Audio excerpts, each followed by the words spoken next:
makoi kai ba nang banatna karisu phangloi. Good afternoon everyone. Ihan han baktada mahiroi lop taruk amadi mangdaling sinbiriba naha oiba mahiroi khudimok bohine kai khumna bochari Manipur kanbadana khoi gi thaudang manglam chattasu yamna chawrami ngasi su yamna chawi aduga tunglam chattasu yamna chawgani habisina khoi yaningbra maram baduna ai khoi Manipur kansi haiba wakhalon aduda ngasi punliba natro adu oirabadi ai khoina karam haina ngasi khanane na basida yauri haibase yamna mang maru oibra oidabra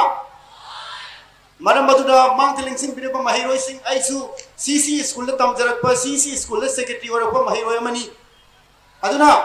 nakhoi myam ubada matam maduda satra ama oina aina satra gi hauda yaujarakpa da suning singi maram baduna tinbiriba mahiroi sing na mareng bareng chatpagi maung asi lepiu maramdi Manipur gi tunglam chat amadi manglam chat ani gi maru oiba khangminasi hairabadi ai khoi nuksa asidang hatang warabasu wana khangminaduna Manipur kandaba yadi haiba wakhal wonduda ai khoina manglam chatta amasung tunglam chatta kari ohogani oirakani haiba pun masik wakhal wondu khanaminaba ama mathau tai haibu mayam thamjige wari asi hobada aina haijaning basi Japan gi angang ama landa sokpa asida ahan mayam na tawnaba landa Japan gi angang ama soi lan phambada masida yegnabagi lanni aduna hai nangdi adu yamna soklaga adu kanna soklaga karigi damuto kaptri bano angang aina hangbada angang dur khumle haibado ai kapoi aina kaplabadi ai yegnab sing ai soli ai izati bu soli haina khanki gani maduna ai kapoi haiki madugi thawna do madugi hai singbagi paukhum do nakhoi de chu chenpham thoi ai khoi de chu chenpham thoi haibse nakhoi kaubigano aina ngasi microphone asi nuksaro na khari inthok charai bisigi maramdi nakhona wana khangli badu sharuga ma aisu oi haibado kunna bagida magtai na microphone asi nuksaro thorapani aina nungnangjai maramdi classroom da phamliba mahiroi singna leipak ta kari thokle bagi haibasi ningaidana phamdokuna leirabadi nahaki school ki building chakhalapada nahaksu yaukhigani haibase kaidong adusu kauganu maram baduna ai ha oja moina mangdaling sin biriba mahiroi kya bu pubirei bai kai khumna jeri ba school ki college ki oja pongna mak aina kokno nei kai khumna bo chei tawdabu ai ki classroom na sumna tagi lairik ta piba pot khadang tamna banate classroom dis leiba ki wari khana gadabani karam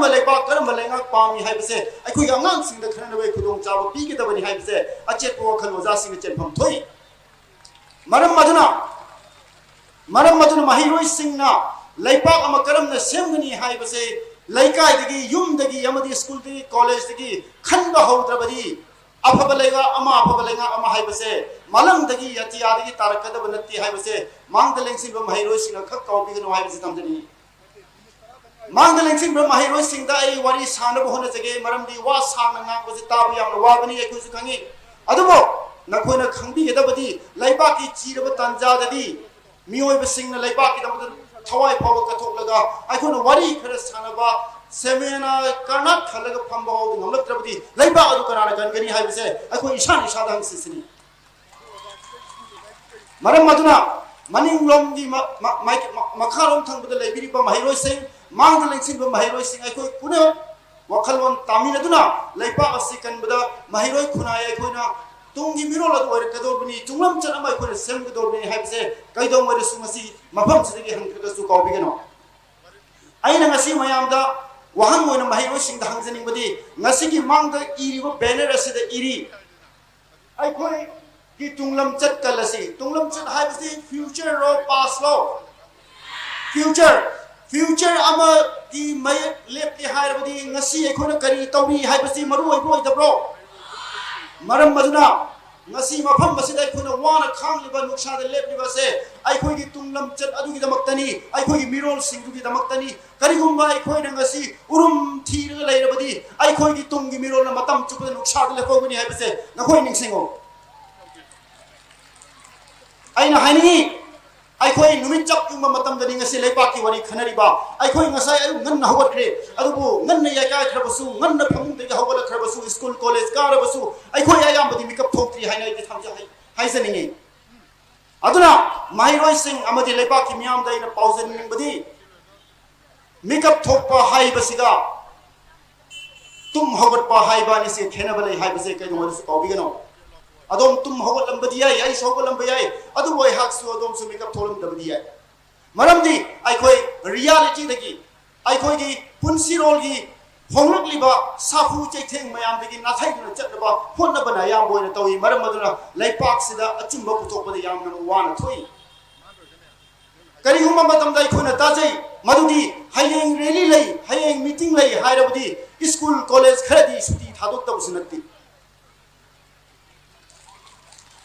madugumba culture madugumba wakhalon adu leirabadi ai khoi laipa asi karam na tunglam charama semnam gani hai base yamna nungnang pham thok tabro ai khoi ko thoi ko maram maduna aina mahiroi sing da haijani han han request tawjani maram di Esagi national character Esagi izati gi yadugumba image apun magi sakta mama khansi semlam si hairabudi ai khoi chaning ta batai amana haiba tana batai ai khoi mob culture thadok batai apun ma manipur amoina matam sang lakraba manipuri haiba se khoi kai do ka phum thokte matang asida aina mayam da haijaning bo wafam mama lei ai khoi ahal laman singna manglam chat amasung tunglam chat amasung ngasi hariba ahum masigi akakdaba mari adu da thabak kan siramni haina lobiyai mayam da aina haijaning badi ai khoi gi manglam chatta ai khoi na chahi taret khuntak padi ningkha tamkhiba amadi British loilam dige khoi na man makha tamhoba ai khoi tumlaga hiplaga ningaidana lega tawkhiba amatnate ai khoi gi ahal laman singna honna piramba apun bagi pangal adu ohelakhi bari hai se ai khoi ngasi miro na kawpham thokte maram aduna tinbiriba mahiroi singdai na tension lakpada haini madudi history without facts is pointless. History without facts is pointless, and facts without historian is meaningless. Haizabadi masi 𝗕𝗕𝗃𝗃 haiba historian asina hairam bani masi adom na yumda hallaba kanda lari amakan na pabiyai madadi what is history? What is history? I go give past karino past haiba se haukraba asiba posak amanate past haiba se kugi memory da ai kui ningsing bada matam chupada hinga laiba aduga tunglam chat sen bada khwaidigi chawba kaira koiba adugumba phiba mamani haiba se mahiroi singna kawbigano maram maduna haijaningi 𝗕𝗕𝗃𝗃 na hai asumna there is a continuous dialogue between the past and the present, and therefore a correct and accurate interpretation of history is very, very important. Past amasung present anigi marakta tattana dialogue tawne wari shane maram maduna ai khoi ngasigi khunai gi thaudang di karino haiba matamda past amasung present anigi marakta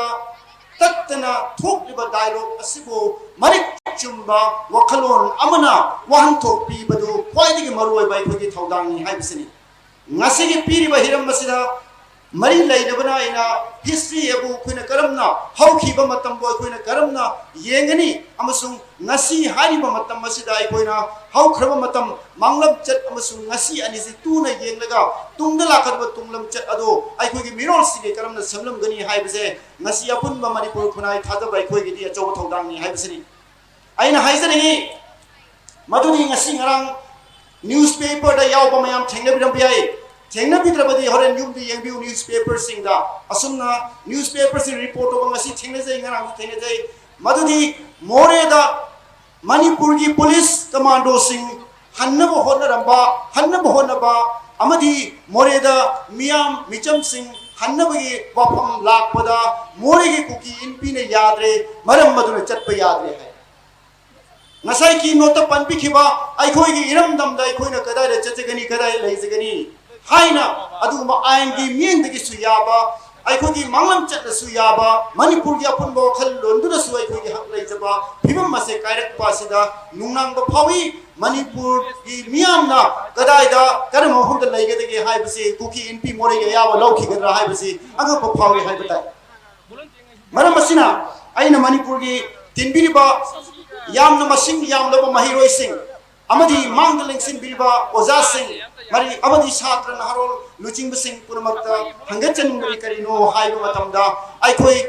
afaba tunglam chat ama semlasi haiba tarabadi aikhoi gi imungdagi hauraga aikhoi school college dagi hauraga aikhoi nomai hingliba punsiroda tungi mirol na manipur gi karamna oyogani haibo khalona se isagi wakhalda fawba ngamdrabadi madadi tungi manipur adadi yamna kiningai oiba saktam ama oigani haibase ai thamjani loisilakpada ina hainingbase ngasi manipurda purupadi gi marakta muknaba thokpa si mayam hena khangbire mangda lengsin bira mahiroi singna hena khangbi mangda tinbiriba ahlaman punaba loina khangbiraba ngantani adubo masigi horokpham singi manungda khwaidagi chawba horokpham ji ngasai karino haibada agugi manglam chatki likram sing akogi history gi akogi past ki adugumba resources mayam legacy mayam ase atam nana muthat na bahon rakpa adugumba kanglu khoregi thabak hena kanna tholopani haibase ngasi khanbiu nainabiu masigi maramdi karigino haiba matamda Anglo Cookie War haibagi narrative 1990 ga adwaida tholoppa ngasi dini chahi kunthra manga muki mamangda thokpa horakpa aduga Manipur gumba Asia gi lamdamda masagi laingak masagi constitution masagi territory laizaramba adugumba Manipur gumba leiba asi leiramde haina hairikpa ngamba adugumba makhalgi fabricated oba history iba ngamba kanglup ki adugumba larik laisu haizabani haiba miyosing tholakpadigi matam sangna nusi chanana laireklaba adugumba Manipuri kanglup singi maraktab sing chepthai amasu khanadabe macha oi haibaje khangani maram aduna mangda lengsin biriba mahiroi singda appeal tawjari adongi haukraba matam nainabiu amadi ngasi adongi haukraba matam sing adubo miyamna lan ohonna bhonaba thugaina bhonaba matamda ngasi gi punsirol da karam bachaiteng pige haibagi adi relationship to mahiroi sing ngasi nainaba horabadi ngasi deina chahi mari manga tara gi matungda adom su Manipur gi puwari amadi isha wasakang mi moigari adu oirabadi Manipur su khumang chaukhatpa amadi malam gi mine kai khumnaba lepa oiba ngambani haiba sini mangda lengsiba mahiroi sing deina haizani madudi Manipur hariba lepa ase masagi constitution ikhrena ngasai hai 1947 masagi laingak democratic election tawduna ngarang hariba October gi tang tara ga nipan 1948 ta masagi assembly phamki madugi assembly phamba mifam maduda Manipur gi maharaja na lauthoki madudi Manipur gi pak chawba se kilo square mile lising nipan ga chatruk ga yankhaini amasung kabo beligi lising tare yawi haibadi 8,650 square miles Manipur and also 7,000 square miles of the Kabo Valley haibase Manipur gi ningthauna 18 October gi maki wa ngangboda haiki hairiba 18 October adugi mifam dugi speaker adu kanana oi paite cookie macha amana oi madu oirabadi Manipur masagi territory leiramde hane laurbe chumru lanbro adu khangse maram madana history bu lan uhannaba thabak se kaidong oido mai pak oi maram di history lan uhannaba lan ina bu honre bodo matam ki khonglei na su soina mai chi bu pigani malem bi miyang gi mang su ma koi kai ban nan banatna kari su phangloi hai bo pon wasi thamni loisila puda ina mahiroi sing da hangning ba se mioi bi khunai gi wari ai khoi am nei na re na khoi class 10 9 11 12 tabe am daroni na khoi French revolution gi wari tarang gani American revolution gi wari tarang gani Indian independence gi wari tarang gani hairiba ning tamba sing asibo aikoina kanba safu honadana phangibro phangideko maram maduna mairoi sing nakoi gi thaudang chawi aikoi Manipur ase yam arubo phium da lai aduna yum yum da hallo matungda leipak sigi damukta koina kari tawba yabage amadi classroom da imung da amadi college da university da amadi mafam asida su garam lebaki afawang hang mamatautai aduga leipak sigi damukta apun Manipur chingmi tami tribal non tribal meti pangal purma kun nabaya Manipur ma hanas wairami aduga anoba changsil ko mioi singna adugi saktam bodo thugai da honra bodo kaido modu zakuna le yarum moi haiba fire bodo adom na yum da hande ngasi mapam basda ware piu aduga Manipur gi damakte le piu tunglam cha fa samsi hai thamjaraga puna mo kai khumjari thank you